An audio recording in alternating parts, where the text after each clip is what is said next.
Una historia sobre rieles.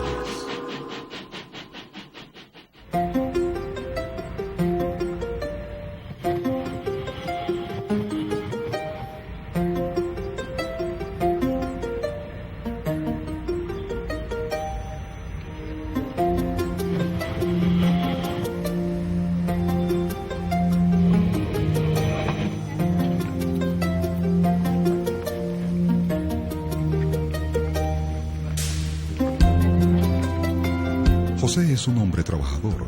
Vive en Cuba con su esposa y sus 2 hijos en una casa nueva que acaba de adquirir gracias a sus ahorros. Por un momento pensó que tendría que dejar su empleo, pues el trayecto entre Caracas y Cuba le tomaba más de 2 horas y media. Pero hoy, gracias al tren, diariamente puede salvar el mismo recorrido en tan solo media hora.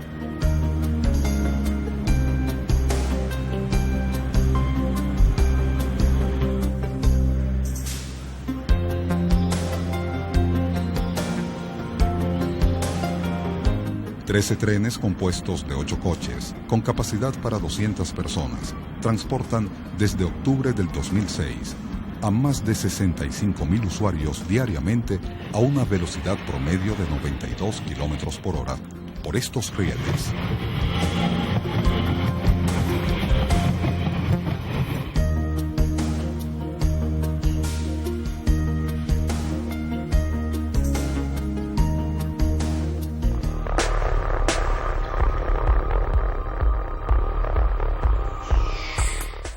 La vía Caracas-Cuba implicó un gran reto, pues exigió la construcción de 20 kilómetros de túneles y más de 28 viaductos debido a las interminables irregularidades del terreno.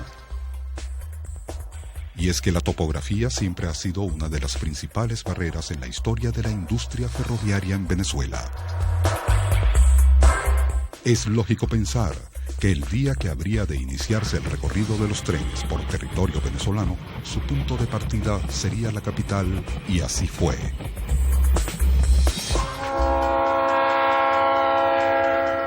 La historia del ferrocarril en Venezuela no es reciente, pues tiene sus inicios hace más de 150 años. La historia de los ferrocarriles comienza mucho antes. Sobre todo la planificación de los ferrocarriles comienza en fecha tan temprana como 1824, cuando de hecho se hizo el primer proyecto de construcción de ferrocarril Caracas-La Guaira. Ya en 1830, un inglés llamado Robert Stephenson, hijo del inventor de la locomotora inglesa Rocket, realizó el primer proyecto para la construcción de un ferrocarril que uniría la capital con el puerto de La Guaira.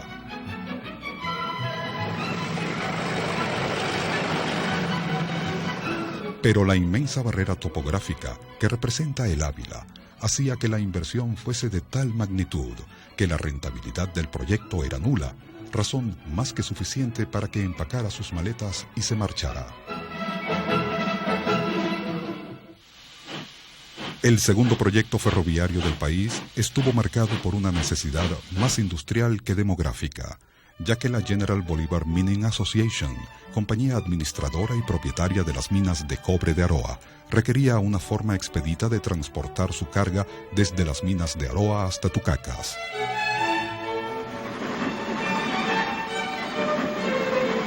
Aquí la topografía no fue una limitación, ya que el terreno era plano en su mayoría. El proyecto liderado por John Hawkshaw se inició en 1835. Sin embargo, 5 años más tarde, la mina es cerrada y las líneas en construcción son abandonadas.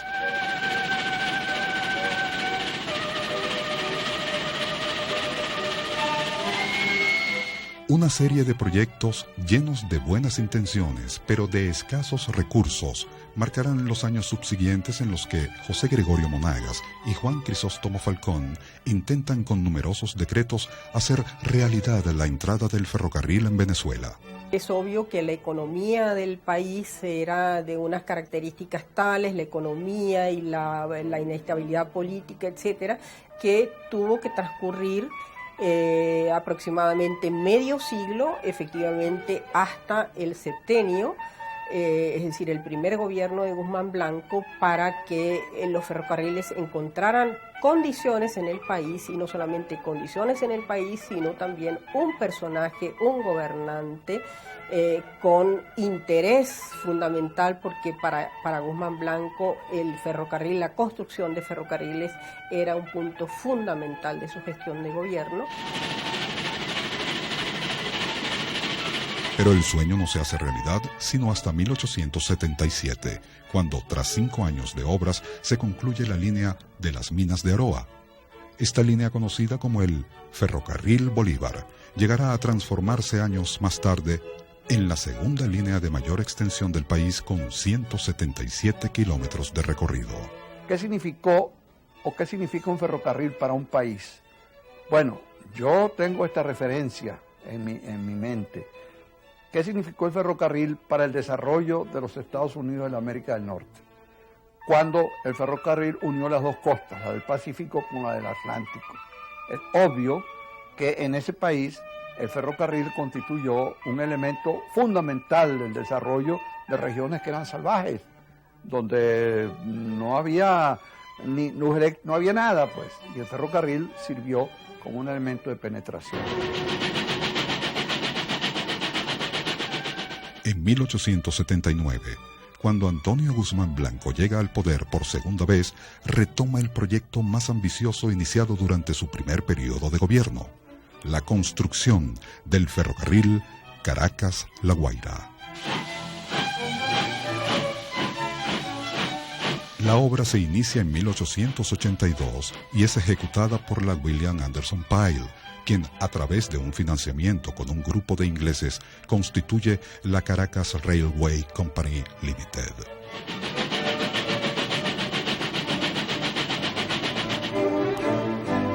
Para su construcción trabajaron más de 1.800 peones al día, pues sólo así sería posible terminar la obra para la fecha solicitada por Guzmán Blanco. De lo contrario, rescindiría el contrato sin indemnización alguna. La mano de obra se empleó en un trabajo que podríamos decir que era casi de construcción a nivel industrial, ¿no? Es decir, hasta entonces el trabajo fundamentalmente había sido, bueno, en pequeñas industrias, artesanías, etcétera, sí, pero, es decir, el trabajo urbano, pero fundamentalmente el trabajo era el trabajo agrícola. ¿Qué pasó? Que el ferrocarril ofrecía unas condiciones por contrato a los trabajadores que ninguna otra área de trabajo hasta entonces ofrecía. Y de hecho hubo innumerable cantidad de quejas de los dueños de las plantaciones, ¿verdad?, de las haciendas, porque los peones abandonaban el trabajo, ¿no? Un año más tarde, el 10 de junio de 1883, el ilustre americano, como se haría llamar el propio Guzmán Blanco, consigue su sueño e inaugura durante la celebración del centenario del natalicio de Simón Bolívar el ferrocarril Caracas-La Guaira. Esta línea ferroviaria fue considerada uno de los más notables ejemplos de ingeniería en el mundo entero. Ciertamente la obra generaba las más increíbles descripciones, como las de Leonard Dalton, quien en su libro Venezuela, el país donde siempre es verano, relata: algunas curvas son tan cerradas que el conductor del tren puede contarle secretos al guarda del último vagón.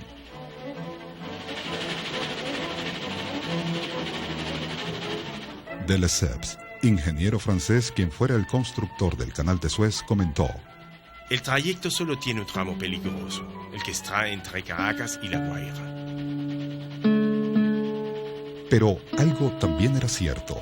La belleza y magnificencia del paisaje dejaba sin habla a todos aquellos que tuvieron la oportunidad de realizar el recorrido.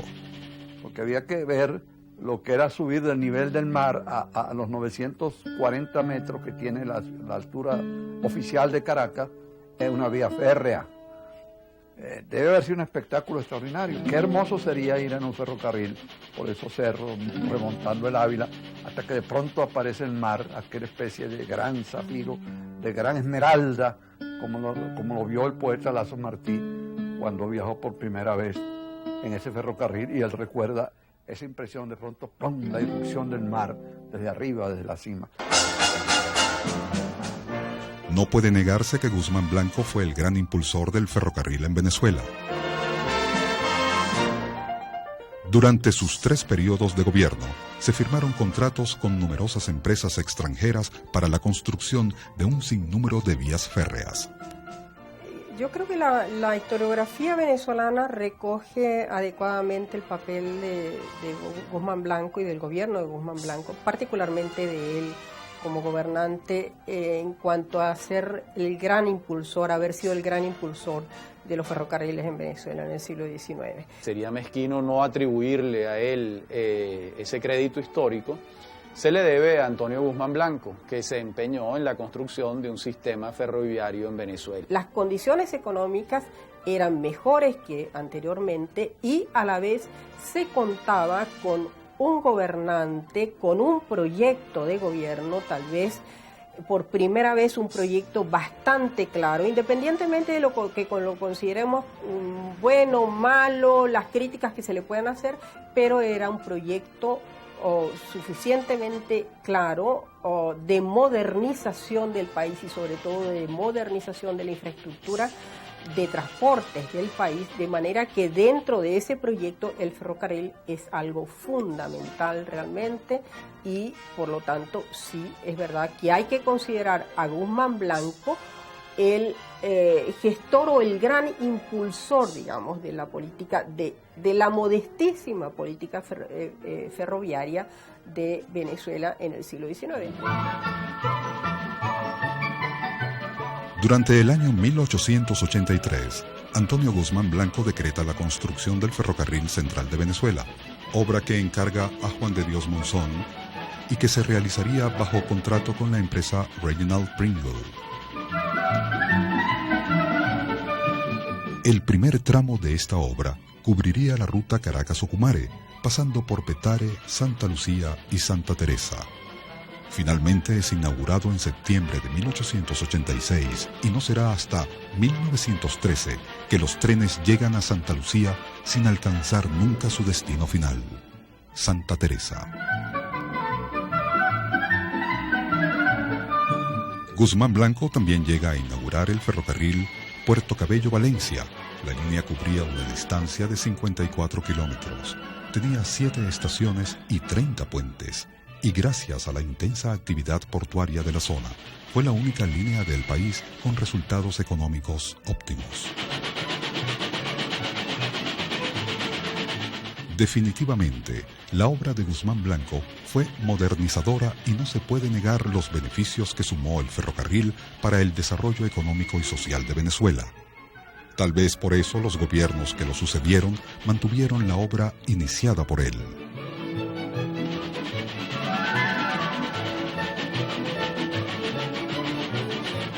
Es así como, durante el mandato de Juan Rojas Paul, se finaliza el ferrocarril Carenero El Guapo y se inaugura la vía férrea Barcelona-Naricual, que tenía como principal objetivo el traslado de carbón desde las minas de Naricual hasta el puerto de Barcelona para suplir a los grandes buques de carbón.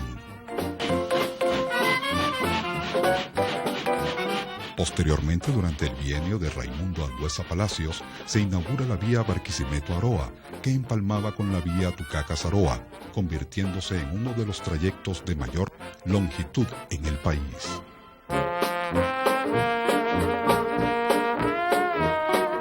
La vía Santa Bárbara-El Vigía, que también había comenzado a construirse en 1889, continuó sus obras durante el gobierno de Andueza Palacios y fue inaugurada 5 años más tarde.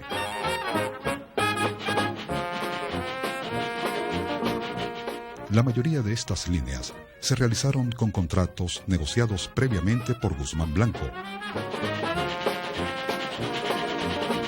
Mas no siempre con resultados económicamente halagadores para la nación.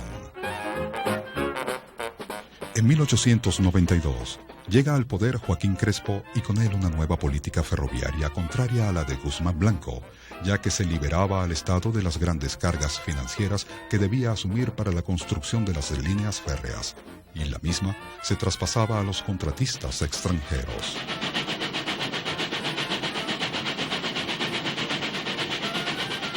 Aun cuando el negocio ferrocarrilero se hizo menos atractivo para las compañías extranjeras con la nueva legislación, durante el quinquenio de Crespo se construyeron tal vez dos de las líneas férreas más emblemáticas del país. La primera fue el Gran Ferrocarril de Venezuela. Esta línea, que se inauguró en 1894, permitió a los venezolanos salvar los 179 kilómetros que separaban a Caracas y Valencia.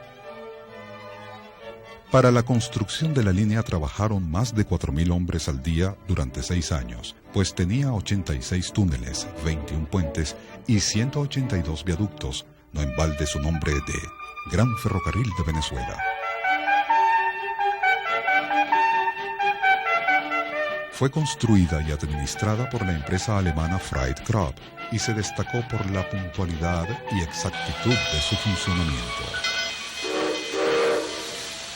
Un año más tarde, en 1895, abre sus puertas el Gran Ferrocarril del Táchira, cuyo objetivo principal fue sacar del aislamiento geográfico a esta región andina.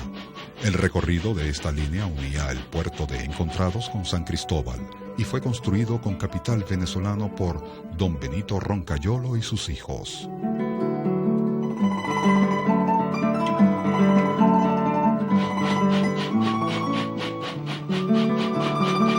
Como casi todas las empresas ferroviarias del país, no dio resultados económicos favorables, pero sí evitó que la mercancía que abastecía a la región tachirense pasara obligatoriamente por Colombia. Claro está, pagando un tributo para poder llegar a su destino final.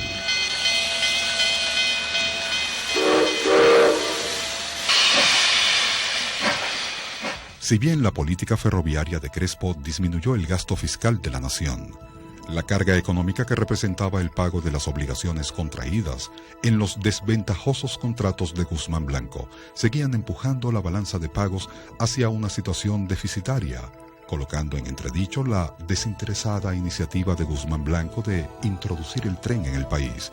Sobre todo, que no fue un secreto para nadie, las grandes comisiones que cobró a cambio de una buena pro por cada proyecto que aprobó.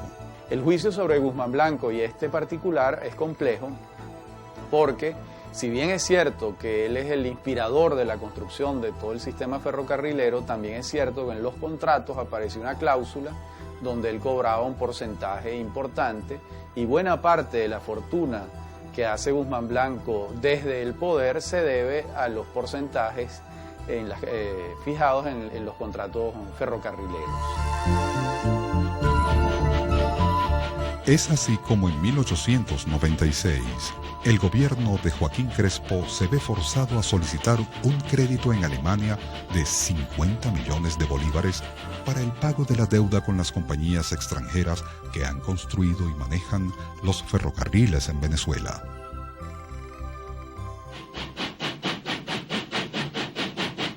Las puertas del siglo XX se abren y la situación de la industria del ferrocarril en Venezuela no es muy alentadora. De los 44 contratos suscritos desde 1853 para la construcción de proyectos ferrocarrileros, solo 11 habían llegado a feliz término, y para la fecha ninguno de estos eran rentables desde el punto de vista económico. A partir de 1883, la ley de ferrocarriles establece una cláusula que no solamente que es una de las cláusulas que ha sido muy criticada entonces y posteriormente por la historiografía venezolana, esa cláusula establecía la obligatoriedad de un 7% de rendimiento. ¿Esto qué significa? Que si el ferrocarril no daba un 7% de rendimiento en relación con el capital invertido, el Estado adquiría el compromiso de pagar bien sea el complemento o, bueno, en el dado caso que hubiese pérdidas, pues el 7% completo, ¿no? ¿Qué ocurrió? Que no hubo pasaje suficiente y sin embargo la República estaba comprometida a cancelar esos dividendos. Para cancelar esos dividendos tuvo que pedirse un crédito al Diskonto Gesellschaft, que es un banco alemán. Se pide un crédito para pagar un convenio que no está dando sus frutos económicos. Ahora, esos incentivos que dio Guzmán Blanco no eran tampoco incentivos inusitados, particularmente exagerados para dentro del país, porque eran los incentivos que usualmente se daban a las empresas de ferrocarril en casi todas partes del mundo, ¿no? Toda esta situación es la que va a desembocar en el bloqueo de 1902 a las costas de Venezuela que tiene que enfrentar Cipriano Castro. Para 1899, cuando Cipriano Castro asume la presidencia del país, la Tesorería Nacional se encuentra en una mala situación. El crédito solicitado durante el mandato de Crespo para cancelar la deuda de la industria ferroviaria no ha sido usado para tal fin y además no ha sido honrado.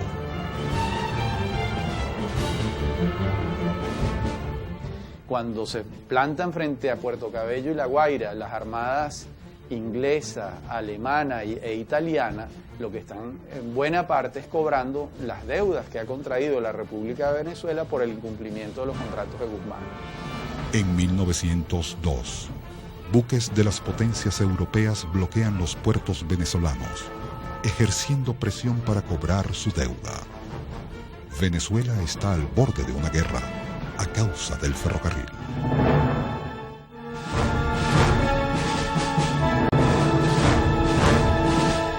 Afortunadamente, la situación se solventa gracias a la mediación de los Estados Unidos y se llega a un acuerdo de pago, evitándose así un conflicto bélico del cual no hubiésemos salido airosos.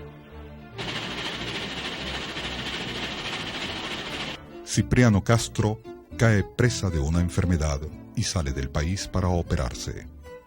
Su compadre, Juan Vicente Gómez, no pierde ni un minuto y se hace del poder para llevar a Venezuela a una de las dictaduras más largas de nuestra historia.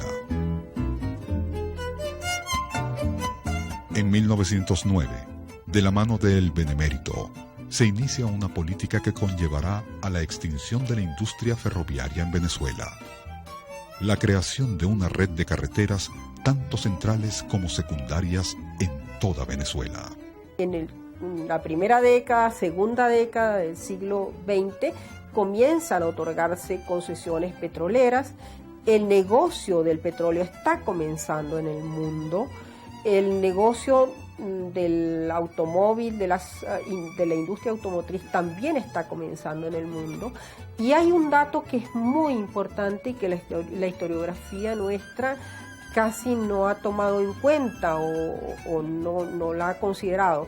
Y es que ya en 1915 hay una política que aparece claramente en forma explícita en las memorias del Ministerio de Obras Públicas, que dice que en adelante no se van a construir más líneas ferrocarrileras, no se van a hacer más concesiones para construcción de líneas ferrocarrileras, porque el ferrocarril tiene un trazado que es rígido, lo cual ciertamente es así, y que por lo tanto no es favorable, digamos, al crecimiento de la población y de la producción venezolana, porque las poblaciones que no son atravesadas por la línea del ferrocarril entran en decadencia, y que se va a dar prioridad a la construcción de carreteras, ¿verdad?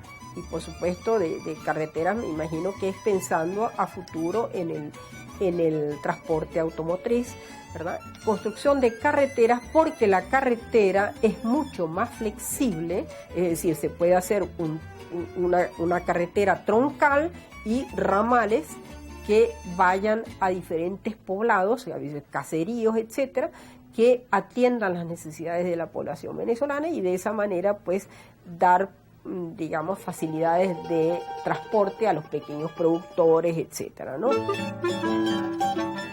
Esta política coincidió, y no por azar, con la inauguración de la fábrica de cementos La Vega en 1909 y con el descubrimiento de los grandes yacimientos petroleros del país en 1914, lo cual posibilitó la construcción de largos tramos carreteros de cemento en una primera etapa, posteriormente en asfalto.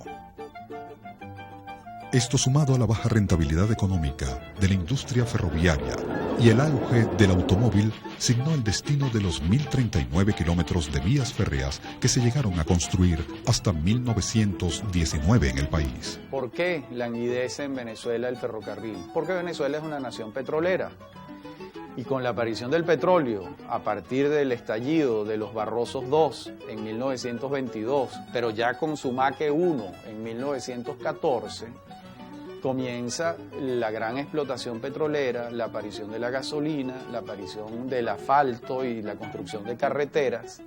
Y esto va todo en desmedro, ¿verdad?, del uso del ferrocarril. Y ustedes pueden preguntarse, bueno, pero ¿por qué no convivieron ambos sistemas de transporte, como ocurrió en Europa?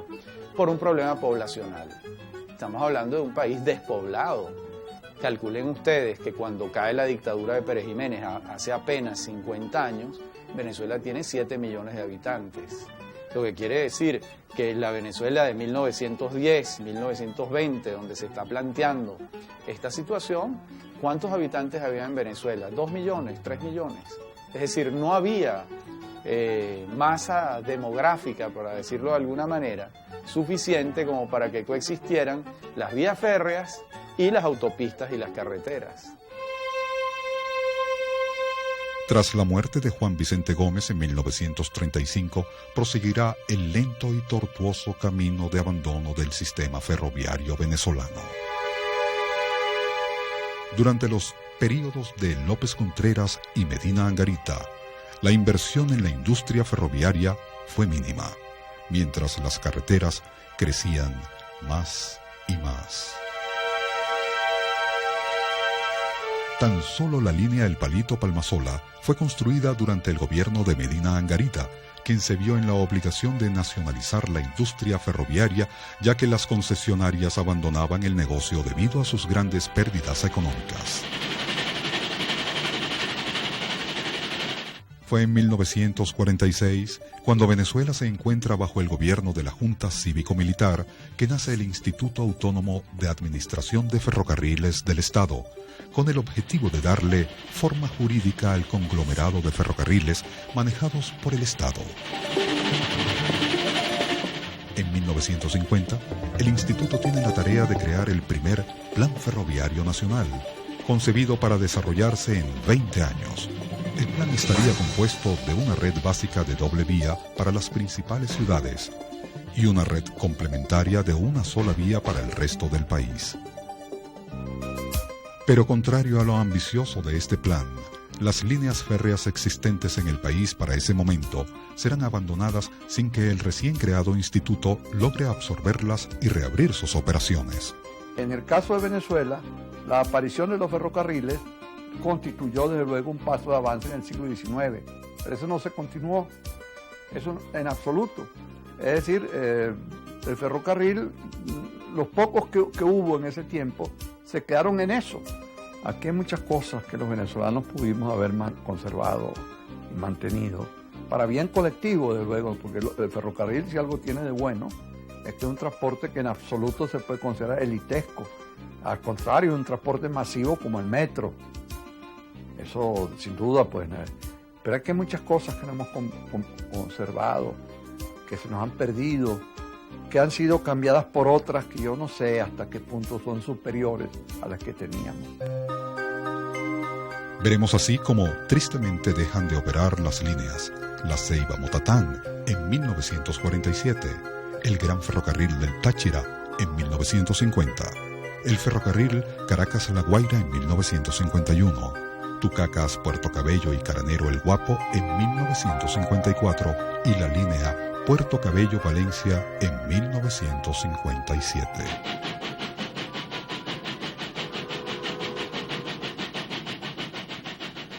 De este primer plan ferroviario nacional, solo fue construida la línea Barquisimeto-Puerto Cabello, inaugurada en 1957. Y en los próximos 30 años, solo se construyen 4 nuevas líneas, de las cuales 3 eran exclusivamente para el transporte de carga. A finales de la década de los 80, el ahora Instituto de Ferrocarriles del Estado traza un nuevo plan ferroviario nacional, el cual, tras sufrir algunas modificaciones, se transformó en el tercer plan ferroviario nacional que se desarrolla en la actualidad. El ferrocarril en Venezuela es una realidad que no se puede ocultar con un dedo, incluso supera nuestras propias expectativas. Actualmente el Plan Nacional de Desarrollo Ferroviario estipula la creación de 13.665 kilómetros de vía férrea, el cual estará beneficiando a 210 millones de pasajeros al año.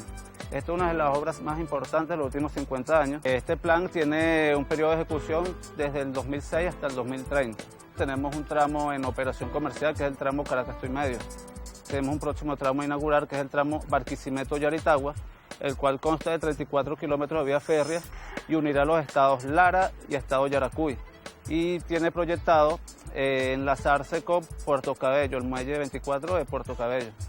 También tenemos un próximo tramo en ejecución, que es el tramo Tinaco-Anaco. Hay un momento en Doña Bárbara, la obra maestra de Rómulo Gallegos, en que esa especie de soñador que era Santos Luzardo está mirando la llanura, ve una tolvanera, es decir, una especie de aire, de viento que traía, daba la impresión de que era el humo de la chimenea de un ferrocarril. Era una tolvanera.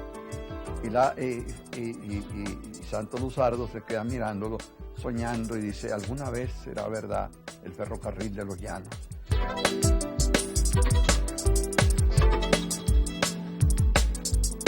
Tras haber finalizado la línea Caracas-Cuba, el Instituto de Ferrocarriles del Estado construye líneas como Puerto Cabello-La Encrucijada y Barquisimeto-Yaritagua, para darle a la historia del ferrocarril un paso hacia la modernidad.